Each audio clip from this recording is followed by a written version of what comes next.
Ole Miss going to Alabama. Alabama favored by 7 points. This is a 3:30 Eastern kick on CBS. How about that? You can kind of already hear the SEC theme music. Just kind of feels criminal, but that's going to be Big Ten music here soon, like toothpaste and orange juice. Anyway, for Alabama, it is gut check time, man. We were at that game in Tuscaloosa, saw Alabama look good, but not good enough to beat Texas. And then they go on the road and play USF in a weird game, to be honest with you. No Jalen Milroe in that game. You see Tyler Buckner go out there and struggle. See Ty Simpson go out there and struggle. We find out yesterday Jalen Milroe is your quarterback going forward, and I think everyone in the Alabama circle was like, okay, yes, good. Now what? Well, now it's gut check time. Like I was just saying, now you play SEC opponents. The figure it out phase for Alabama, there's an hourglass going, and there is only a few grains of sand left in that hourglass. Got to have it figured out, or at least a version of figured out against this Ole Miss team. And for Ole Miss, man, like there's a feeling right now in Oxford with Lane Kiffin and with that whole operation, like if you're going to beat Nick Saban, if you're going to beat Alabama, the time is now. They don't have a super solid situation at quarterback. Nobody that scares you like a Bryce Young would have or a Tua Tagovailoa would have. We're not sure about what they are internally. Had a players-only meeting, and sounds like some guys got things off their chest. Like the whole just kind of weird storylines around Bama that we haven't really heard of around there in quite some time. If you're going to get them, right now feels like it would be the time.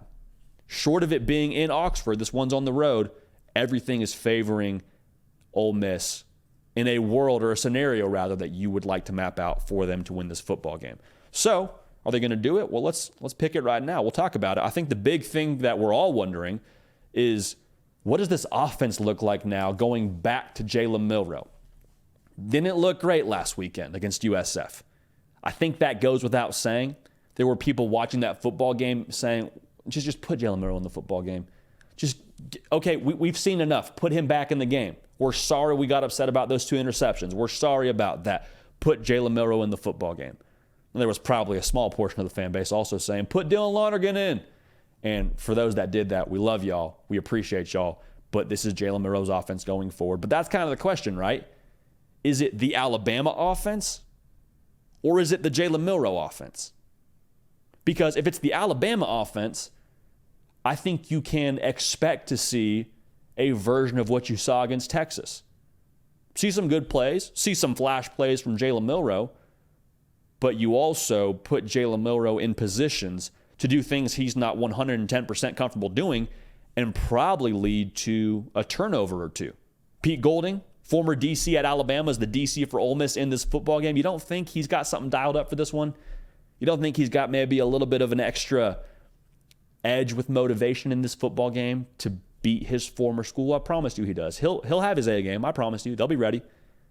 But if it's the Jalen Milroe offense, if we're playing to number 4 strengths, then we kind of just edit down the menu. We let Jalen Milroe cook. What do you like to do? You like this kind of quick game? You like these kind of pass concepts? Cool. We'll live with those. Oh, by the way, also, heavy dose of quarterback run game. Heavy dose of quarterback run game. And I feel this way, and I've said this a couple times on this show. I still don't know that we have seen Jalen Milroe's best.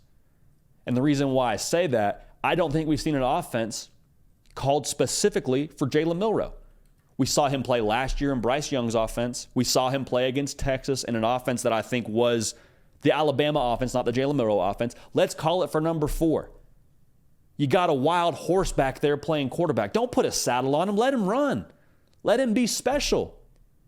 Think about it this way, and this is sort of a little bit too hypothetical for this conversation, but we're going to jump into it anyway. If you had Jalen Milroe on Kansas State's football team playing in that offense, he'd put up ridiculous numbers.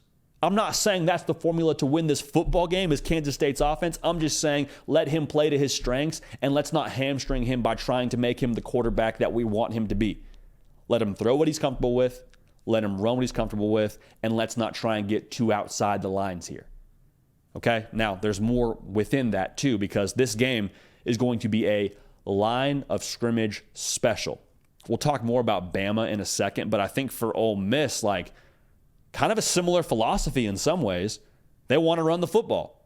Quinshon Judkins, a little bit dinged up. Sounds like it's a pain tolerance thing. He's going to give it a go. He is, when healthy, and maybe even when he's not healthy, the best player in this football game. They want to pound the rock. They want to force the issue. And the question in this game, the matchup we got to watch here for Alabama, defending the run, how honest are you able to be in doing that? And when I say honest, do you have to cheat and add some extra guys into the box? Do you have to have Malachi Moore play a little bit closer to the line of scrimmage and we say, okay, we're adding some numbers in here because Quinshon Judkins has had some success? Because make no mistake, if they have to add numbers into the box, that means that Quinshon Judkins has done some damage early. And when they add numbers into the box, here is the $1 million question. This will dictate what kind of atmosphere you return to in Oxford, Mississippi when this game ends, if you're an Ole Miss football player or an Ole Miss fan. Can Jackson Dart make you pay? Period. Mic drop. The end. Can Jackson Dart be the one to make Alabama pay for having their hand in the cookie jar because they're tired of tackling Ulysses Bentley and tired of tackling Quinshon Judkins at like 4 yards a carry? Can you make them pay? Also, can Jordan Watkins be that guy that wins one-on-one? That's the playmaker I'm watching for Ole Miss. Had a good game against Georgia Tech. Bama, they're going to leave Kool-Aid McKinstry out there. They've shown they're just fine doing that. They will play man up. They like their DBs, sometimes to a fault based on what happened against Texas. They're going to bet on their guys. Can Jordan Watkins win a percentage enough of those matchups to cash in, and can Jackson Dart make them pay and deliver? Now, the pass rush for Alabama is going to play a big factor in that. I expect Dallas Turner to play with bad intentions in this game, as well as the rest of that Alabama defensive front. So could be a sped-up shot clock. But if Jackson Dart can make them pay, the first ingredient is the run game working how it's supposed to work if you're Ole Miss. But if Jackson Dart can make them pay, things will get very interesting and potentially very quiet in that stadium in Bryant-Denny. So that'll be a lot of fun to watch. But that is an enormous question when it comes to the result of this game. If it's Darty season in Oxford, Mississippi, it'll be because it was Darty season in Tuscaloosa, Alabama, right around 3:30 Eastern on CBS. All right. Now, to flip the script on that one, I told you we'd come back to Bama. Here we are. Can Alabama execute the philosophy that we've talked about for all offseason? Going into the Texas game, we talked about it. Going into game one, we talked about it for Bama. As soon as they hired Tommy Rees, we started talking about it. And we understand what that philosophy is. It is pounding the rock. It is Alabama, the offensive line, being the engine of the offense and having that joyless murder ball mentality that everybody seems to be talking about on Twitter or X, whatever you want to call that app right now. That is kind of the slogan, the headline, all that.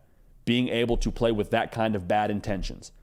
Because Jalen Milroe now, as much as there has been talk around the quarterback position and getting it right, like that still shouldn't matter to the degree that we're talking about because of what the offensive line should be doing, because of what the run game should be doing. Now notice, I'm saying the word should, not had, not did. It's all conceptual, it's all theoretical, it's all hypothetical because we haven't seen it to the degree that we anticipated we would right now.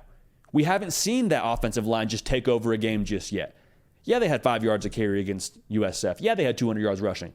It's USF. You should do that, quite frankly, but also you did not score at the clip and finish at the clip that is expected in Tuscaloosa and expected of that offensive line unit. I know they were dinged up. I know they got their own issues.